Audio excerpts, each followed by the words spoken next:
At the end of the day, there's 5 pay traps that Uber drivers and Lyft drivers fall for. And I think all of us have fallen for them. I've fallen for them. I feel like I'm pretty good at this job. I've been doing it for almost 12 years. So chances are most other drivers fall for these same pay traps. And at the end of the day, it's trickery. And we're going to talk about ways you can avoid these pay traps and hopefully make a little bit more money. And this is a game of tiny margins. You have to really pay attention to each and every ride and make sure that you're making the absolute maximum amount of money for that trip. So we're going to go ahead and we're going to talk about these 5 different traps and hopefully ways that drivers can avoid them and make a little bit more money. With that being said, let's get started. All right. So the first one we're going to talk about are long trips, or as I like to think of them, fake high pay. Now, I'm not saying every single long trip is a bad trip. There are a few that are good trips, and there are reasons to take a long trip, but for the most part, the pay on these long trips has gotten very, very low. When you look at it from a per mile basis, the pay has gotten extremely low. Hang on one second. All right, so back to talking about the long trips and the problems that they create for drivers. The biggest problem is if this trip isn't going somewhere like an airport or a big city, but I would say an airport. For me, that's my rule, is it's got to go to an airport. The problem that it creates is that your mileage, what you're being paid for your mileage, is very, very low. I've seen it as low, below 80 cents a mile. And that's nowhere near worth taking the trip, because even if the trip is only 25, 30 miles, now you've got to drive that back. So, beware and don't fall into the trap of these big numbers that come out, 22, 27, 32, 33, whatever it is, these big numbers. What big numbers means to each driver is different. Don't fall into that trap. If you see a big number, it doesn't necessarily mean that it's worth taking. Hang on, let me adjust this. All right, so like I was saying, just because you see that big number, it doesn't necessarily mean it's a good trip. So be aware, create your plan, like I've always said, and just beware of big rides with big numbers. They can be a trap. And at the end of the day, you think to yourself, oh my gosh, I did all these rides today, and I did 2 big trips that took me whatever amount of time, let's say an hour there and an hour back. You do 2 of those, that's 4 hours, and that's a big chunk of your day. And you think, why didn't I make any money today? Well, it's because you didn't pay attention to those 2 big trips, and they probably weren't worth it. So watch those big trips, those big numbers. They can come back and bite you in the butt, and you can actually lose money on them. All right, let's move on to the next one. Okay, so another trap that drivers can fall into when it comes to being a pay trap are these bonuses and these quests.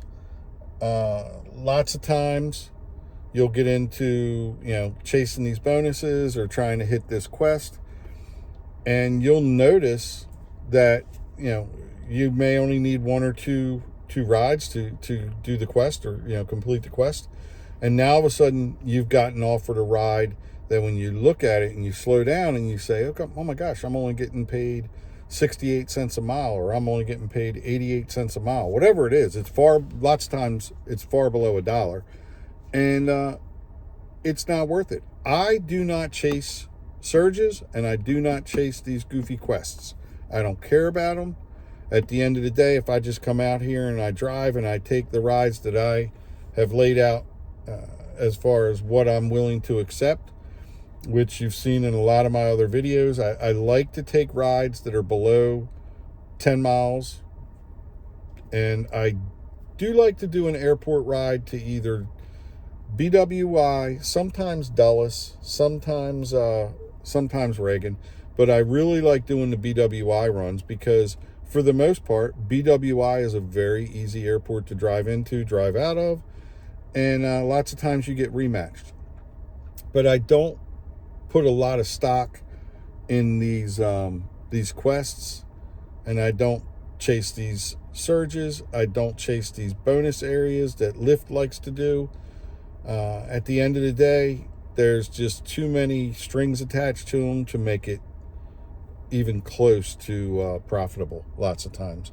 Now, this may change from market to market, but it's one of those things that you really need to sit down and think about and look at. So beware of those bonuses, beware of those surges, and beware of those quests. Lots of times, they're just a trap to get you to do rides that really nobody else wants to do. Let's move on. So another big trap that drivers fall into when it comes to pay is being out all day long or being out all night long. I've said this before. Mornings, take a break, come back in the evenings. Mornings, take a break, come back in the evenings. There's really no other way to do this job than to split your days. So if you're a driver, now, again, this is all market, dependent. You might be in a market where it's busy all the time. You might be in a market where it's more busy from, say, 9 o'clock at night until 3 a.m. I don't know. But I feel like for most drivers, you're really going to want to pay attention to specific blocks of times and really create a schedule for yourself that has you driving during the highest demand. Okay, and there's several reasons why you're going to want to do this, but your whole goal is to try and do as many, I would say, I don't want to call them short rides, but for lack of a better term, that's kind of what they are. You want to keep those rides going, less than 2-3 miles to pick up, and then dropping the passenger off. You need to keep that less than 10, in my opinion. Anything over that, and I feel like the pay rate per mile drops drastically. And I think inner city drivers really have to pay attention to how long it's taking you to drive and pick someone up. When you're in the inner city, mileage really doesn't matter so much. Downtown, down in Baltimore, down in DC, it may only be a mile. I mean, down in DC, it may only be a mile and a half away, but it may take you 30-35 minutes to get there. That's how bad traffic is. So you really have to pay attention to where you're driving and what matters most where you're driving. Is it the miles that matter most, or is it the time? And I think that is dependent on the city, and every driver out here should really take a hard look at what their market demands are and think, okay, do I need to look at these rides from a minute basis, or do I need to look at them from a per mile basis? Because, and Uber and Lyft have done this. They've changed the way inner city rides get paid, and not inner city going from like Baltimore to DC or DC to Baltimore. I mean, inside the city rides, they pay more per minute now than what they used to. Now, going back real far, 10, 12 years ago, you can't compare that to today, but they really do, and they have tried to kind of shift the pay for rides that are taking place inside of a city. Ooh, this is a big no, $5.05. They're really trying to, or they have tried to make drivers feel like, okay, you're going to be stuck in traffic and we're going to pay you for that time being stuck in traffic. But it's one of the things that drivers need to really look at. Let's move on. All right, so another pay trap for drivers is you may have a slow day. The rides that you're getting, the ride requests you're getting may not be all that good. You may get 3 or 4 bad rides and you say to yourself, oh my gosh, I have to lower my standards. So the next thing you know, you're taking what I like to think of as the good enough rides. And I've fallen for this. Like I said, I think every driver has fallen for this. But you have to remember, good enough is just another way of saying not good enough. And you have to be willing to decline those rides when they don't make sense. Now, I know people were probably thinking, oh my gosh, what he's saying, it doesn't make sense what he's saying. Well, wait a minute. It does make sense. And here's what I mean by it is, how do I explain this? I'm a guy who likes to take a lot of rides, but I set my limits before I go out and take them, okay? I know that I'm going to take almost every single ride that is below 10 miles, plain and simple. Now, if it's and I'll put this in the video if I remember to do it, I just declined a ride because it was like 10 miles away going 13 miles. If that ride would have been a mile away, or let's just say less than 2 miles away, I may have taken it because it was going to a busy area by the airport, which I know that area. I know I'm going to get a ride while I'm out there. There's almost 100% chance I'm going to get a ride while I'm out there. So I may have adjusted and looked at the ride differently because it was only a 3 mile difference. Okay. And I know I'm going to get another ride while I'm out there. So it may have made mathematical sense to take it. But the fact that it was over 10 miles away, it was like 10.9 miles or 10.7. The fact that it was 10 miles away made that ride a no-brainer as far as declining it. It makes absolutely no sense. I take every ride below 10 miles. Okay? Very rarely do I turn these rides down. I take rides with stops in them. I take rides with multiple stops. It does not matter to me. If it's below the 10 miles, I'm going to be making money on that ride as long as I'm not driving, 5+ miles to go and get that person. I'm usually going to be making money on it. So that is exactly what I mean by that. Set your limits. Don't be afraid to decline. Don't be afraid to move on to the next ride. Long story short, what my experience has shown me is that good rides tend to replace bad rides. If you get a series of bad rides and you just stay patient, lots of times you start to get better rides. Okay? All the people out there, they're going through the same thing. All the other drivers out there with you on the road, they're getting these same offers. And it's basically who's going to give in first. Don't be the guy who gives in first. Be patient. Don't be willing to drive a real long distance to get these rides that are almost good enough. Be patient. I guess it's another way of saying cherry pick, but just don't be so patient that you don't get any rides at all. That's another thing. If you're in an area and it's not doing well, kind of shift around. Maybe turn the app off and go to another area that's right down the road and see if that's better. Let's move on.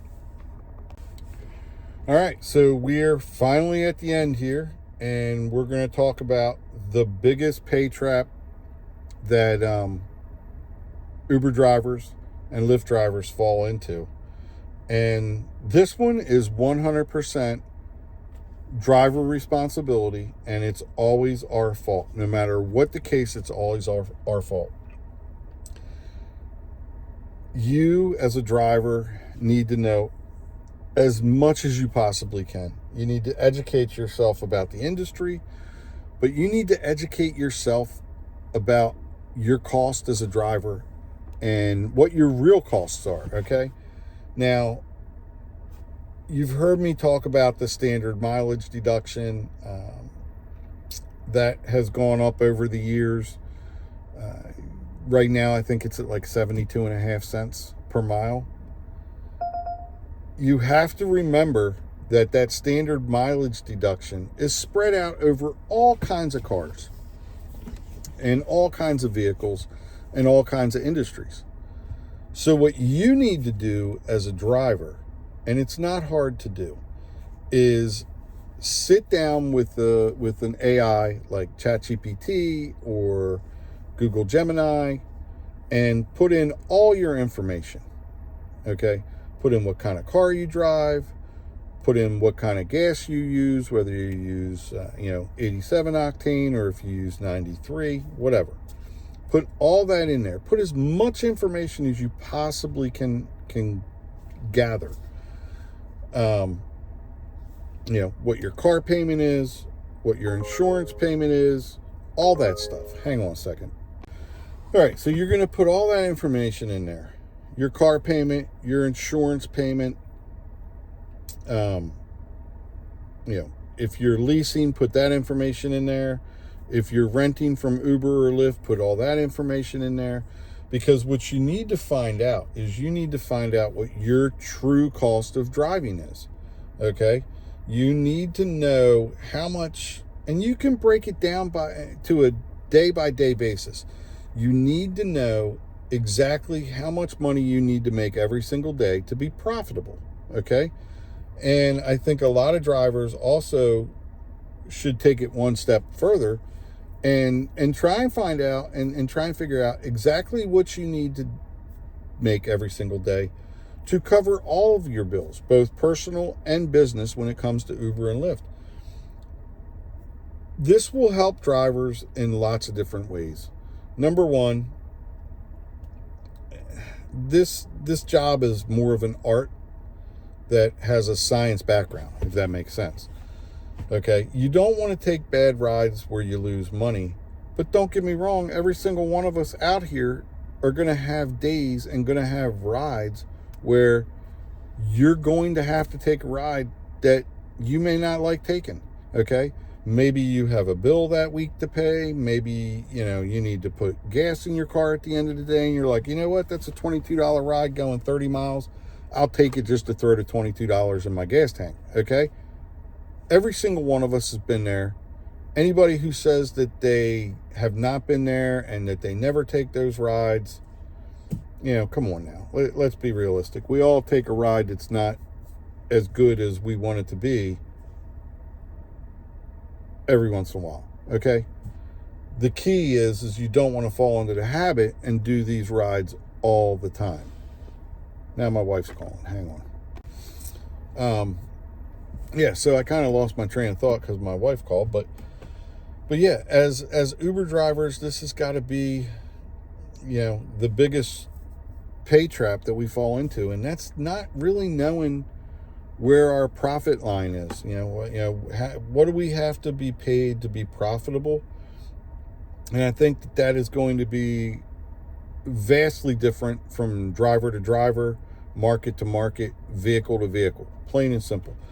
But there are ways to calculate your profitability line, I guess you might want to call it. That line that you need to hit, that number you need to hit every day to say, okay, I was profitable today. I spent X amount. This was what was owed for my vehicle. This was, and go through the list. That's what you need to figure out. Because if you don't know that, you're out here making decisions based on what? Thin air? You need to make these decisions about your pay and what you're willing to drive for based on really hard numbers that you understand and that you know.